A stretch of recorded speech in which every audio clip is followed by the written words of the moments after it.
Jamaal Bowman, took a position that was against the interests of AIPAC. Jamaal Bowman has stood strong on Israel. Now, not without complication. Jamaal Bowman at one point was damn near kicked out of the Democratic Socialists of America. We talked about this in my interview with him. If you didn't see my interview with him here on Night School, make sure you check it out last Friday before last. Bowman at one point was standing with Israeli leaders, meeting with them and talking to them. He when he traveled over there, he had experiences and meetings that some people on the left, certainly some people in the pro-Palestine movement, thought were improper, thought were inappropriate, thought were just flat out wrong. So Jamaal Bowman hasn't been without critique and without challenge, even from his own political quarters. But in the end, Jamaal Bowman stood up and said, I'm not going to support these policies. I'm not going to support these interests. Jamaal Bowman, after October 7th, very clearly said that he supported a ceasefire immediately. Now, he also echoed some troublesome language at first, I think, around these allegations of mass rapes that have not been substantiated. Certainly not the allegations that were made in the first few weeks of October. Haven't been substantiated. And Bowman sort of found his footing a few weeks later with this issue. But like all of us, he's constantly learning and constantly growing. And he became louder and more vocal and more unambiguous in his support of Palestinian liberation, of Palestinian freedom, and of a ceasefire. He didn't want, and nor has he ever claimed to want, an end to Israel. What Jamaal Bowman has claimed to want is an end to violence, an end to genocide, an end to apartheid. Jamaal Bowman has called for a one-state solution, a two-state solution, whatever solution will lead to peace. That's his words, not mine. He's saying, I don't know enough to know what the solution is, but I know enough to know what the problem is, and that we need to end this problem. That's Jamaal Bowman's position. Well, AIPAC decided that that wasn't good enough. And as you all know, or if you don't know, AIPAC funded the opposition to Jamaal Bowman's campaign. Jamaal Bowman didn't lose because George Latimer is a more compelling opponent. George Latimer is from Westchester County. He's had political offices before, but he's really a kind of low-budget retail politician. Now, there's no disrespect to George Latimer on this issue. There's plenty of reasons to disrespect George Latimer, just not on that. There's nothing wrong with being local. There's nothing wrong with working in your community. But Latimer's not somebody that people care about. Latimer's not somebody who was going to have an impact on an election. He's not a political threat. He's not an emerging candidate. Latimer's 70 years old. Can you imagine running for Congress and winning at 70? 70? Nothing wrong with being 70. I got some thoughts about being 70 running for office, but, not just for him, with Biden, with Trump, with all of them. But anyway, Latimer's running for office not because he wants to be a congressman at 70. He's running for office. His desires have nothing to do with it. He's running for office because AIPAC said we need somebody who can beat Bowman. And Latimer makes sense. He's well-connected. He's well-known. He's unabashedly pro-Zionist. And he's willing to step up and stand up and take these positions. Now, Latimer is not just another progressive who happens to have a different opinion on Israel. Latimer, in a lot of ways, is a Republican. Latimer takes Republican positions on things. He's not just a centrist.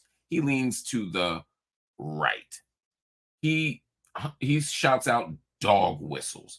At one point, he said that Bowman's constituency was Dearborn, Michigan, basically saying the Arabs, right? He said in an interview last week that Jamaal Bowman enjoyed a quote, obvious ethnic benefit, right?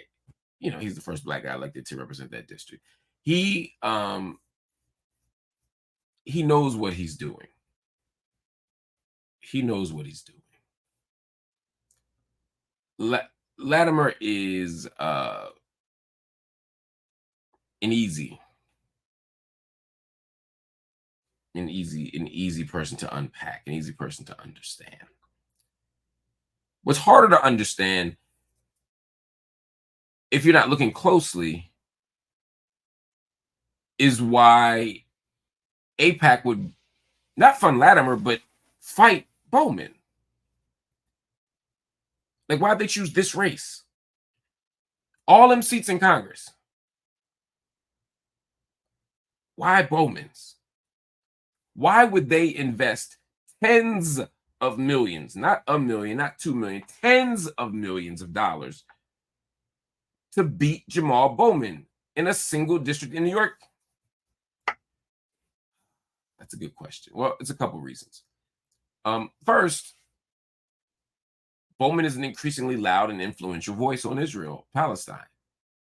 And AIPAC wants to use its money and resources to silence a powerful voice. Whereas some groups or some members, even of the squad, have been ambiguous or unclear about their position. Some have tried to toe a line or split a difference. Bowman increasingly, not from the beginning, but increasingly has been clear. And the last thing that AIPAC wants is a Black politician speaking up and speaking out in favor of Palestine. They've always had the most venom, the most animus, the most resistance to Jews who speak up against Israel, the JVPs of the world, and Black folk who speak up against these things. Because part of what the Israel lobby has benefited from is long-standing solidarities between Black and Jewish Americans that have translated into support of Israel. And AIPAC doesn't just look to old school support or long-standing historic ties to strengthen this relationship or to sustain this relationship. They also actively go into Black churches. They actively go into HBCUs. Now, let me be clear. That is a standard lobbying tactic. There's nothing unique about AIPAC doing it. There's nothing unique about the Israel lobby doing that, because some people will often frame this as some kind of anti-Semitic sort of Jewish plot. It's not that. Lobbies look for constituents, and the Israel lobby looks for support and allies. And Black churches love them some Israel. They love going to the Holy Land. They love taking them trips to the Holy Land. Historically, Black colleges and universities often get those trips, and they take HBCU leaders and leadership to those places. And in doing so,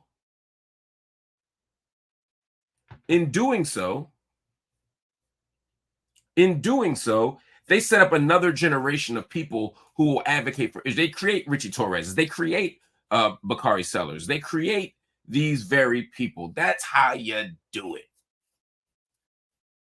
And so it's important to not have an influential Black leader, an influential Black politician like Jamaal Bowman speaking against those interests. Because the HBCU will listen to Jamaal Bowman. The Black church will listen to Jamaal Bowman.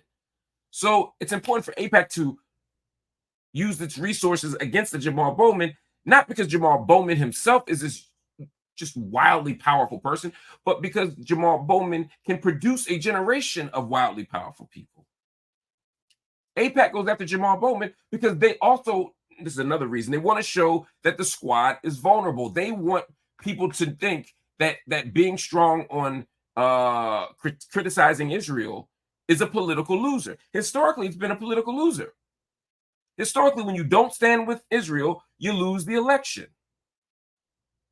Joe Biden is in the midst right now of a political fight, partly because of his inhumane and ridiculous policy decisions and diplomatic choices with regard to the war in Gaza. And if Jamaal Bowman can win that race, if Jamaal Bowman can show that you can stand that strong 10 toes against Israeli policy and still win, Joe Biden's gonna be like, wait a minute. I've gotten some uncommitted votes in Michigan and in Pennsylvania and other places. A lot of people don't want me, and they're saying it's for this reason. Maybe I need to finally change if Bowman is winning and Latimer is losing. It's an interesting proposition. It's an interesting situation. It's an interesting argument. So AIPAC had to beat Jamaal Bowman, so that Democrats who are thinking about taking a principled position will stop thinking that. And that people who are taking a principled position will be a little quieter. They want them to be a little quieter. You know, so some members of the squad, some members, take the squad off the table, some members of Congress on the left who are starting to say little things, stop saying little things. Some members of the Congressional Black Caucus who were starting to finally have some courage, they lost that courage. They lost that confidence. You know why? Because they're like, we don't want to lose our offices. We don't want to lose our jobs. And so if you have a Jamaal Bowman who serves 2 terms, doesn't even get enough terms to get a pension, when they see him lose after being so popular, after being so promising, after being so powerful, when they see that, they get scared. When people see Jamaal Bowman, they get scared when they watch a loss like this. And so they'll stop talking. They'll stop yapping. Or they'll say ceasefire, but then they'll pull back. Or they'll both sides it. They want more people getting back into the both sidesing of it. They want the most progressive voice on Israel-Palestine to be a both sides argument, not a ceasefire now, in the occupation, boycott, divestment, sanction, etc. They don't want that. How do you prevent that? You beat a Jamaal Bowman. Hillary Clinton jumped into this race. Hillary Clinton jumped into this race. Can you imagine someone as powerful as the Secretary of State, former First Lady, one of the most celebrated political figures in American history, decides to jump into this congressional race, this congressional district race, in favor of a political unknown like George Latimer? He's known in his circle, but I'm talking about nationally. Can you imagine that? But Hillary Clinton also is a child of AIPAC. Remember when she was debating Donald Trump? And they were polar opposites on every single issue except for Palestine. Suddenly she started talking about Palestinians had a chance to build paradise, and they could have chosen paradise. They chose Hamas. Blah blah blah. The same AIPAC talking points. She had them just like she was more AIPAC down to the socks than Trump was. You know why? Because Hillary Clinton is an old school politician who believes that the way to win a race is to have certain political positions, and one of those political positions is to be perpetually in alliance with the state of Israel on all matters. But that can't hold forever, y'all. The tide is turning. We see that. That's how you get a Rashida Tlaib. That's how you get an Ilhan Omar, who they've been trying to primary, who they've been trying to get out of the paint. They've been trying, but they haven't been succeeding. Why? Because the tide is turning. That's why Joe Biden has to be more courageous than he ever has been in his political career on Israel, even though he's still a ridiculously ardent Zionist who has the wrong position. But he's not even being as hawkish as he used to be. The tide is turning. But I ain't gonna lie, y'all, this is a setback. Jamaal Bowman losing this race is a major setback. It's a setback for him. It's a setback for his district that won't be served as well.